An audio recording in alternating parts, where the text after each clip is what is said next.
So first, so thank you for doing this with us. So why Thank don't you you for just having me. introduce who you are, what your role is at SDI, and how long you've been here?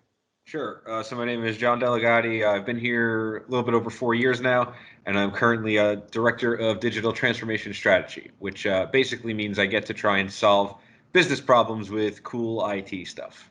Nice. And that's a nice, succinct way of putting it, too. So what, 4 years ago, when you started at SDI, what attracted you to the business? Well, I was moving out to our headquarters near Bristol. I know we've branched out now and we have a lot of employees everywhere, but the headquarters near Bristol, I was moving off of Long Island and I was looking for a job. Frankly, I was in supply chain. At my previous job, I was a buyer, but I did a lot of operational stuff. And SDI seemed to fit the bill just because it was relatively recently out of college, and I knew that I had some good ideas around supply chain and what I could do with it, and technologies as well. I was very interested in like some of the stuff that I'm doing now, like analytics and automation. And I kind of saw that there was opportunity for that at SDI. So I think it was just a confluence of circumstances. Ended up interviewing here, getting the job, moving out here, and the rest is history, as they say. Nice. And what's been your biggest surprise since you've been here? I think it I mean, was aside probably from all the surprise birthday yeah, emails that you get. yeah, of course, of course. No, I think it's that. I think it's just the fact that, and it's a good surprise, of course. But it's that you could come in, you could work and learn systems, and everyone takes some time to understand, get their bearings in a new job. But if you see an opportunity to do something and you work with good people across teams, you can really pursue whatever you want. I'm helping the company today in a different way than I did before, and it's because I thought it was interesting and I worked my way to get there, and then I did. So what I like is the fact that people are open and receptive to good ideas, and if they work, we'll implement them. I think it's great. I guess it shouldn't come as a surprise. I guess that's what I should say is one of the reasons I like the culture here. I guess surprise is the wrong way to phrase it. I don't want that taken out of context. It's okay. I mean, a lot of people have expressed that same sentiment that it's just kind of, I mean, that's kind of what it means to be entrepreneurial and why we refer to ourselves as almost a 50-year-old startup, Right. because if you have an idea, and there's no reason for us to just continue to do it the way we used to, just because we used to do it that way. Right. We have those erasers on the wall for a reason. Exactly. Um, So, this last year has been really strange, to say the least. As you reflect on the pandemic in general, across the board in terms of work-life balance or supply chain, what's one thing that you learned Hmm. not coming out of the pandemic, because we're still obviously in the middle of the apocalypse, but what's Yeah. one thing that you're continuing to learn, I guess Yeah. is the way to. Yeah. So what's interesting is just I think I mean it's the way that we've adapted. I mean it's kind of what I deal with, at work. So I guess I'm focused on it, but it's just the way that not just at SDI, but in general, everything went digital so fast. It was happening, and then it happened. And it was stuff that you thought was going to happen over time, and it just happened in like a week because you had to get your groceries, and so okay, now we're ordering groceries. And like that started to develop, but now if you go into a store at the right time, you see more personal shoppers than you do customers. And I think it's interesting. And again, I know relates to my work, but I think it's going to be interesting personally how we go from having like in retail situations, I think a lot of big retail stores are going to end up just basically being last mile fulfillment centers, for big companies, where they can say, hey, we can get your product here, or we have your product in stock here. We'll get it to you within a day or two. Like, again, as Amazon drove, the 2-day delivery thing to become the standard, all these big box stores, I don't think they're going to go away. I think that land is just going to be a warehouse, to help you fill that last mile in a short amount of time. So I think that's interesting how fast that happened. Yeah, I mean, and that's, I mean, I guess that's one of the, you see, you have the option, you buy it on the app, you have the option of them bringing it to the curb for you, or going in and there's a special shelf that you can pick it up, so you don't have to interact with anybody. Um, And that's big. Sometimes, I mean, people are helpful, but sometimes you just want to get your stuff. And so it's not a Especially bad thing. during a Yeah. pandemic, Yeah. right? Well, So definitely during a pandemic, but in general, it drives innovation. Even when we're not in a pandemic, people are going to order ahead of time and get out of there. They don't want to waste their time or get stuck in the Saturday, traffic at Home Depot. So I think it's going to be interesting. necessity is the mother of invention, right? Yes. Um, so, so That's industry and life overcoming a difficult challenge. Have there been any challenges at SDI that you've had to overcome, and how did you do that? Sure, I would say, and I mean, it's something that we know if we look inward, like sometimes things are siloed and expertise is siloed, and it's something every company deals with and we have to work with. And when I first started working here, I mentioned, I was doing procurement type things, and I sort of worked my way into a data oriented role. And sometimes it was just difficult to understand, hey, where does this come from? What does it mean? And trust me, people within today will tell you that, oh, you don't actually know what that means because here's how it works behind the scenes. And I understand there's levels of who needs to know what, but it was interesting sort of trying to get information across departments and trying to learn the way to navigate that and still help everybody, because it's really important to work together and collaborate. But sometimes if you're asking about things that you're not necessarily an expert in, there's some natural resistance there. And if you don't have easy access to the information, you can't do it yourself. You have to rely on other people. So I just think that breaking down those informational silos, and again, that's something we've been focusing on as a company, and we've been doing a good job of. I mean, it's much better here now than it was 3 or 4 years ago, for sure. I mean, you've been here that long as well, so but I think that was a challenge getting started, because I needed help to access certain things, and some people were kind of like, well, why do you need that? And I understand. I mean, frankly, I may have the same reaction today, but it was something you had to persevere through and work through to really affect change. Well, I mean, that's good news, because I mean, that's exactly the type of siloed functions that we try to help our customers break down, from the sales perspective. When we talk to them about their MRO supply chain working better, a lot of it involves just collaborating with the different stakeholders. So, For sure. yeah, absolutely. Well, that's good. Here's something, this is a weird question. It's not weird, but so what's something that you're really proud of accomplishing at SDI? You in particular, you have your hands on a lot of things. You've accomplished a lot here. So what's something that you're really proud of? I would say it's probably most, and it was pretty recent, but we pioneered sort of the automation team here recently, which was, hey, can we get some cool software tools to take care of repetitive processes for us so we can scale appropriately. And I had never done it before, and I learned, and I did some good things, and I had a lot of good people working with me. But what was really exciting about it was this year when it came to renew, I had to go to the boss and ask for money.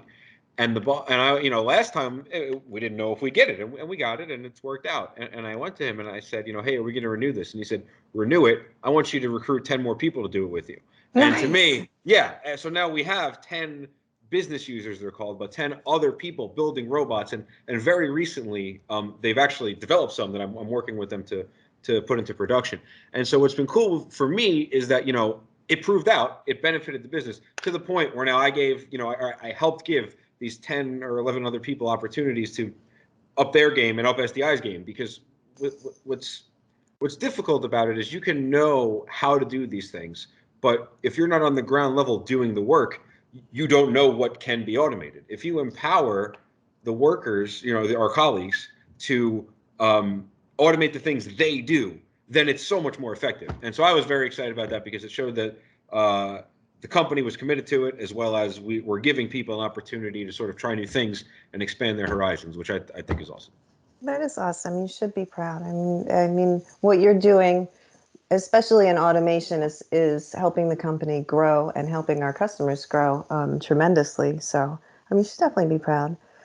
Speaking of our customers, how do you know what you do makes a difference to our customers? And you've been involved on the sales side. You get to talk to the customers directly, so that puts you in a unique position to answer that. Yeah. So, what's interesting to me is I sort of, when you say I'm involved in the sales side, I sort of help people see themselves in a different light. That's the way I like to try and put it. Where we take their data, we put it through the Zeus car wash, and here you are. And it brings out some interesting results. And to your point, I interact with them, I ask them questions. And we're exploring with them. We're feeling around, and we go as far as the questions we can ask. Right. I mean, we can get down to the ground level with them and really figure out what's going on. So I really like the back and forth with the clients, because it proves that they're engaged. They sit through presentations all the time. right? I mean, let's face it, we all do. And the fact that it's so interactive and they ask questions and they'll challenge me. They'll say, that's not true. We didn't do that. And I'll say, look, well, this is what your system says you did. So what happened? You know, and we'll figure it out. And it proves that they're engaged, because just to even care enough to challenge it means that they're liking what they're seeing. And you know, so to me, it shows that we kind of prove ourselves there, prove our mettle a little bit, that we know what we're talking about during the initial phase. But now what's really exciting to me is that we've rolled this out, you know, some of our analytics platform that I help with, to clients. And you know how I know it affects them? Because they email us now and say, hey, what's this? Hey, what's going on here? You know, so what's validating about that is, I mean, we see the usage, so we know statistically that people are using it. But we're getting, you know, interaction between our folks and their folks. And now, since this analytic type application is being used by the clients, our internal users are using it more because they need to be speaking the same language. So we're really, if we want to do this, we're driving it very well. So point being, you know, clients notice this and clients are asking for it. So that's the most direct feedback I can get, frankly. Yeah, that is great. It is great. And I know that it makes a difference for them. So is that the what is the most rewarding part of your job then? You know, I would say, I mean, part of the reason that I like what I do is that everything is like a puzzle, you know, and it's, you have you know what you need and you know what tools you have and you have to try and put it together. And it's been, you know, like I said, I'm proudest of helping build out that automation team. And I guess if there was a second place, it would be the Zeus apps that are client facing, because it was something that we struggled with. And, you know, it seems like we've gotten over the hump with that. And so I apologize. Can you restate the So question? in I go terms of on. what's the most rewarding part of your Yeah, job? yeah. So what's rewarding? I apologize. So what's rewarding about that is the fact that these things have been challenging to us before. We've tried to implement programs and struggled. You know, we've tried to turn the Zeus applications, you know, outward and ran into some problems. And finally, it seems like, you know, it's getting a life of its own. You know, we have these people developing their own automations, which means that not only it's working for us, but we're able to transfer that knowledge to others, and it's becoming part of the culture of the company. That's awesome. It's not just a small program. It's hey, I can look around and see that these ideas that we have are taking root throughout the company. So that's really cool. And you know, like I said, it's just when you put the puzzle together and you can see the finished product, and I alluded to it being a puzzle. But when you say, okay, you know, I know I want to get people on our network to see our applications. I know we've tried it before and it didn't really work. So I know I need to be careful about what I do, because we know what doesn't work, you know, which informs us to make the right choice the next time.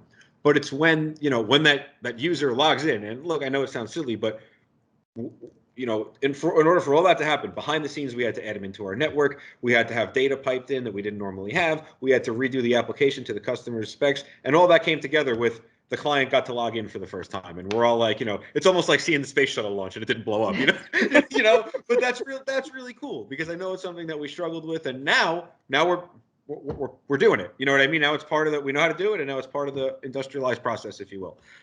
So I think it's just rewarding to see the ideas that we have come to fruition and then just become part of the lexicon, you know?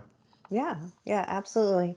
I mean, obviously, you know, you're passionate about creating a data literacy culture at SDI, and you're succeeding with that mission. How do you stay so positive? I don't know.